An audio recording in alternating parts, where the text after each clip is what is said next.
Welcome to another episode of the And Now I Know podcast. I'm your host, 32 Flavazz, and I'm here to inspire you to live life at your fullest potential. If you're looking for a podcast that's going to motivate you to chase your dreams, help inspire you to get up each and every day, and help you navigate life just a little bit better, be sure to hit that subscribe button if you're watching me on YouTube. And if you're listening on any streaming platform, I'm talking Apple Podcasts, I'm talking Spotify, and all the others, be sure to hit that follow button and don't forget to download each episode. Now, without further ado, y'all, we just got to get real because, again, I'm trying to tell my story. I'm trying to paint a picture. So here I am with a solo episode. It's just me, your girl 32 Flavazz, and I'm going to keep it 100 and I'm going to keep it real. And I'm actually excited. I just had to at first, when I first was filming this, y'all, I was sitting at the edge of the seat. I was real tense. I'm like, how am I going to go about this? I'm trying to cram 100 things in one, but no, we're going to take our time because I want you guys to relate to me. I want you guys to understand me and feel me. And I'm in the era of just being vulnerable because vulnerability is sexy. Okay, vulnerability. If you stand on business about you, baby, can't nobody play with you. Can't nobody tell you nothing.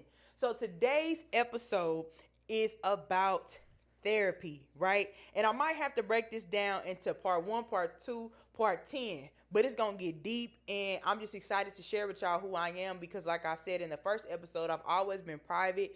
Obviously, you're not just going to get the blurting out your childhood and all these different types of things. So I'm just ready to do it and tell my own story in my own way, create my own narrative. So, and a lot of this information you guys don't know, right? Unless you my close people or you've been around for a while. So, without further ado, therapy. Therapy. Why are you talking about therapy, 32? The reason why I'm talking about therapy because number one, mental health has been a highlight for the past couple years in society. Number two, therapy is the reason why I'm even talking to y'all on this podcast and be able to sit here with confidence, knowing that everything gonna be okay. This is my truth. I'm telling my story. And number three, therapy was such a huge part of my life. Like it literally shaped me. It literally molded me into the woman that I am today. The businesswoman, the friend, the wife, and girlfriend, even though I'm single as a dollar bill. Child. And all the above, right? So let's get into it. And I really got to put my arm up because I can really get deep, but we're going to take our time and I'm going to try to, paint a picture. So, why did you go to therapy? I said, 2 years ago, I had ended a relationship and I called that the cherry on top moment for me. The reason why that's called the cherry on top moment is because I said, whoa, wait a minute. There, you repeating some cycles. Clearly, there's some trauma and all other things that are coming up. Okay, and we need to heal. And I said, I want to heal the right way because a lot of times we think we healing because we going on these walks. A lot of times we think we healing because we exercising, we working out, we journaling. A lot of times we think we healing just because we going to church and we praying to God. Let me tell you, in my opinion, we can pray about everything, but sometimes you need prayer and a therapist. Sometimes you need prayer and a professional, a good, solid professional opinion. Or not even opinion, because they speak in facts. Most good therapists speak in facts about what is and what ain't in your life, right? And I'm going to just be real. I say this to all my friends and my family sometimes. We all the blind leading the blind. We all think we know everything, but we all telling and sharing advice based off of what we've experienced, what we've been through, our breakups, our makeups. We speaking from our own truth, not what is the truth, right? So like I said, I wanted to dig deep in my healing. I wanted to truly heal because I knew one day I was going to be a mother, God willing. One day I was going to be a wife, God willing. One day I was going to be the boss, the CEO of this amazing company. And you cannot be your best self if you don't know yourself. You cannot be your best self with all this baggage, with all these burdens. You going through all these different breakups and all these different makeups and friendships and business, all these different things, y'all. It's a lot, whether we like to admit it or not. And a lot of us are living a lot of us are coping and not living. And I wanted to start living. And I was nervous about going to therapy because I'm like, I don't know what to expect. Like I said, I never saw anybody go to therapy. I heard about it from a few of my clients, but I never saw that in my house. I never saw that with my friends, you know.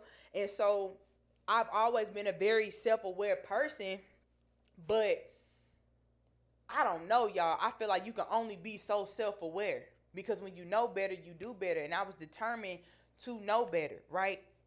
So, boom. I get me a therapist. I go to my consultation. Y'all go to this consultation. I think when you go to therapy, you have all of your current events at the front of your brain. I ain't never been to therapy before. I had never been to therapy or, like I said, knew anybody that went. So I didn't know how this was going to go. Okay. So I'm going to therapy thinking like we're just going to talk about everything that I just went through. Not realizing this lady don't know you. This lady got to get to know you. And in order to get to know you, she has to learn about how you grew up, your childhood. And whether we like to admit it or not, our childhood shapes the person that we are today. The good, the bad, the ugly, the great, okay? So, let me just start by saying, my first day of therapy, y'all, I did not know what to expect. But I know one thing. I cried so hard in my first session, I felt like, do this lady think I'm crazy? Because I'm straight snotty nose crying. I probably used a half a box of Kleenex. When I left out of her office, I felt so good and so relieved. And I didn't even get a quarter of everything out. But the first few sessions, the first session or the first few sessions, we were talking about childhood, and she was asking me questions like, now describe to me what your household looked like at 15. Describe to me what the playground looked like for you. Describe to me your responsibilities in the home. And so when you answering the questions, you just start crying. And I'm like, I did not prepare to cry like this. First of all, y'all, I do cry when I get maybe too upset or too mad or too sad. I'm not gonna walk around like I'm Debo, but I'm not really just a straight up crier. So, or this type of crier. Y'all, I was in there bawling, literally. And shout out to any therapist out there, because I felt like in that moment, my therapist probably needed a drink and a line. Okay, like a blunt. She needed everything. Okay, shout out to my therapist, y'all. And so I'm gonna just go back to the questions that she was asking me, because y'all, you don't really think about in the moment, or just when you live in life, you don't really think about your childhood and how that's making you make certain decisions. So I'm going to give y'all just a few examples, because I know I'm not the only one that's experienced what I've been through. And I always say that we trying to be so perfect and not talk about our struggles and what happened in our upbringing, when in reality, if we talked about our trauma, our turmoil, our struggles, and we were more vulnerable with one another, with the right people, that it could bring us closer together, right? First of all, shout out to all my family and friends. I got to just put out this disclaimer because I love y'all, but we just got to get into it. First things first, y'all. Tell me if you are somebody out there watching this podcast and you have a grandma, a auntie, a big cousin, your mama, your daddy, somebody in your family that when you walk in and see them, or if you ain't seen them in a long time, or you go to a family function, family reunion, and the first time you see them, they like, ooh, you done put on 5 pounds. Ooh, you done got skinny. Ooh, you done got bald head. Ooh, look at you. I see people talk about this in the Shade Room comments and all these different places. So I know y'all out there. And I actually be on TikTok just scrolling through people and listening to people's life stories. I know I'm not the only one who got people like that. And sorry, but I come from a family, my grandma and them, all them, they be like, ooh, you done got big. Ooh, you done got skinny. You be like, wait a minute, hold on. And so I'm just going to use this example to say, when you grow up and you got anytime you go to a family function and you're not getting approached with, oh my God, you look so good, I love you, how have you been, how you feeling, how the kids doing, the first thing they saying is something about your appearance. You don't realize it, but when you growing up, all you thinking about is your appearance. And I didn't realize it until I was going to therapy, and I'm having these conversations, and I'm like, wait a minute, I do line my lips and put my lip gloss on before I go into Target. I do make sure I got gum in my mouth and my baby hairs is laid no matter where I go. I'm never outside in a bonnet. I'm actually terrified of being caught slipping. Like, y'all, literally, like, I never walk out looking like crazy or too crazy. And if you having a rough day or you done slept in, you should be able to walk outside free and carefree. And I can honestly say I've grown out of that now through therapy, but that's just one of the examples, y'all. Like, I've always cared about my appearance, and you should care about how you look. But in that way, I would say that's more of a negative light, in my opinion, because we should care about how we look as far as self-care, but not to the point to where it's like, I can't get out the car unless I'm right. I can't get on FaceTime unless my lash is on. Y'all get what I'm saying? Okay, cool. Next example, me being the oldest daughter in the house. Let's just be honest. I am 10 years older than my little brother, and I'm 7 years older than my little sister. Baby, I am their second mother. And you don't realize that you've taken on so much, a different level of maturity. You've taken on a lot of responsibility. I'm pretty sure I was, changing diapers. My mom was an amazing mom, great dad, I don't remember taking on a heavy load, but I know I changed some diapers. I know I had to babysit when my peoples was gone or my mama needed to run to Target or something. You know what I'm saying? So when you grow up the oldest sibling, first of all, I'm my mother's first. So when you are the first daughter, bro, it's so much pressure on you. And it's not even that they meant to, right? Because as you go through therapy, you realize that people just doing what they know or what they was taught. Like, parents are people too. But y'all, there was so much pressure on me, and it's typically a lot of pressure. If you are the oldest in your house or you grew up the oldest, you know that there's this extreme amount of pressure, because as a first-time parent or a parent of a daughter, the first daughter, you want to try to get it right. You want her to not struggle and not bump her head and try to just be the best, right? And be a representation of the parent you are. So I feel it now as an adult. But as a kid, I'm just like, bro, like, I can't break curfew. I couldn't do certain things that other people were doing. Again, me being an adult in this society, I'm glad my parents raised me the way that they did. But it's just so much pressure being the oldest sibling. And because the age gap was so far, y'all, literally all I be doing is cussing my sister and brother out. And it's out of love, but I feel like I'm also their second mother. They come to me for advice. I pour into them because I don't want them to make the mistakes that I made, because the age gap is so far. It's not like we bumping our head together. My little sister just turned 21. I'm over here like, don't do this. You better do this. You got your, I'm doing a lot. More than what you would do if you grew up maybe as the middle child, the youngest child, or you were closer in age. Okay, boom. Next thing. Like I told you, I come from a family of entrepreneurs, right? All I've seen is hustle. Hustle, hustle, hustle. And that's great to be a hustler.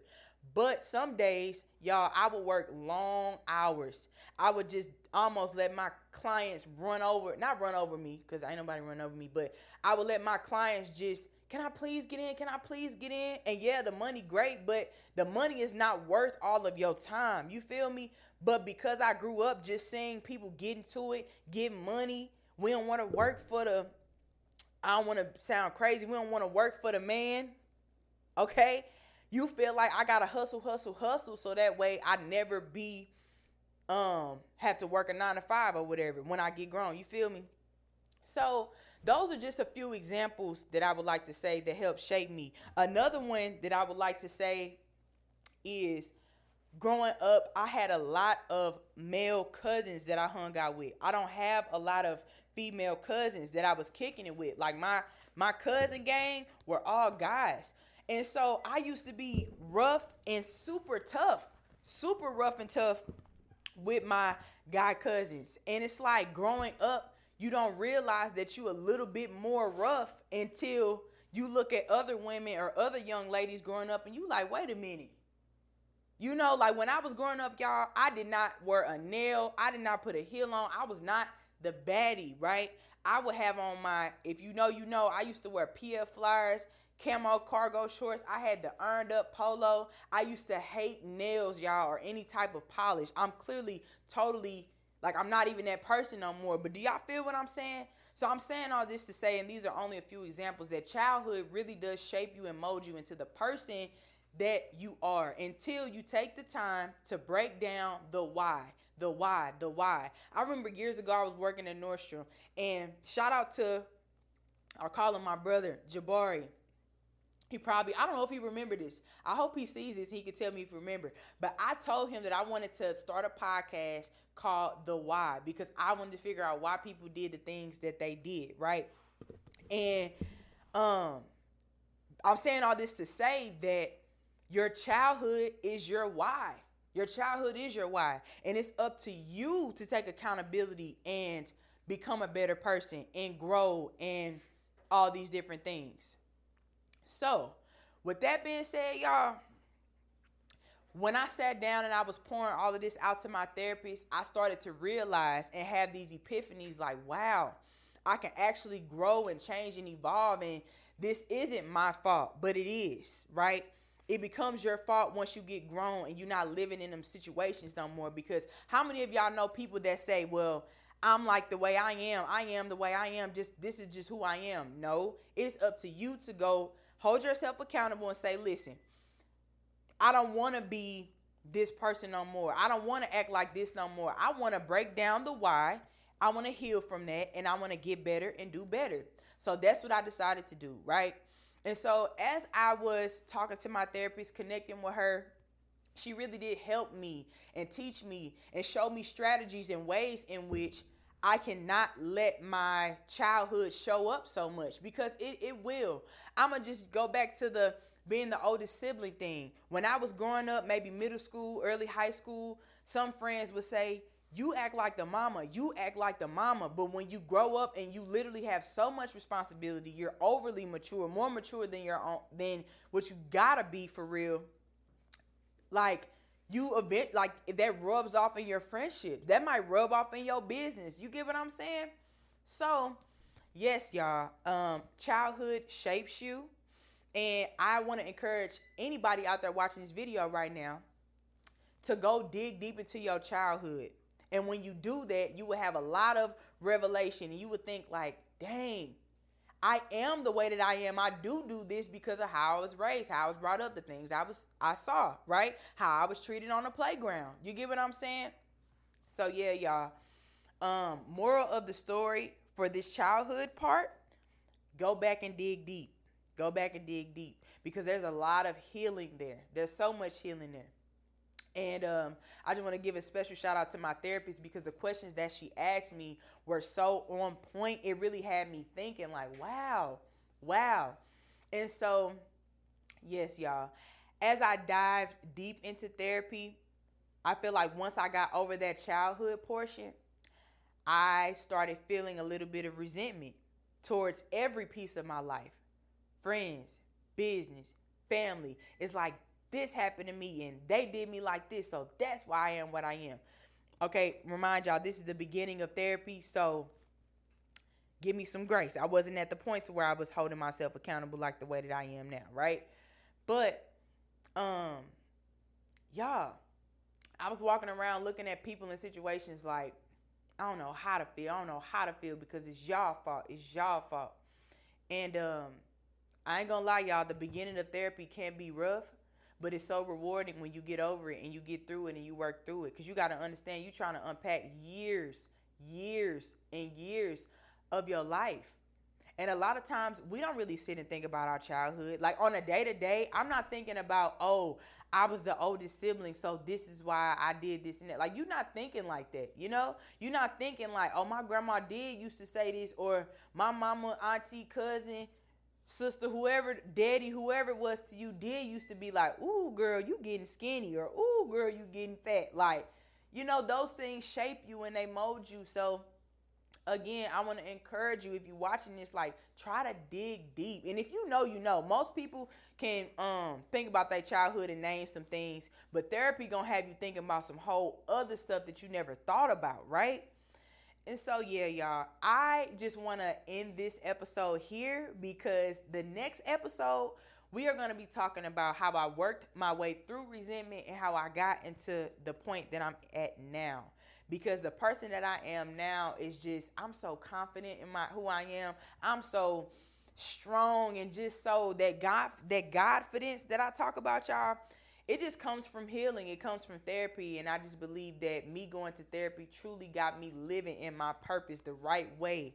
And if it was not for therapy, I would not be talking to y'all right now. So yes, y'all, stay tuned for part 2 of this episode, because I cannot wait to dive deep. So yeah, if you are watching on YouTube right now, and you have not hit that subscribe button, be sure to hit that subscribe button. And if you're checking me out, like I said, on any streaming platform, be sure to hit that follow button. And if you watching or tuning in or checking me out on Instagram, TikTok, all of that, be sure to hit that follow button. Tell a friend to tell a friend. And I will see y'all next time for part 2 on my therapy journey. See y'all.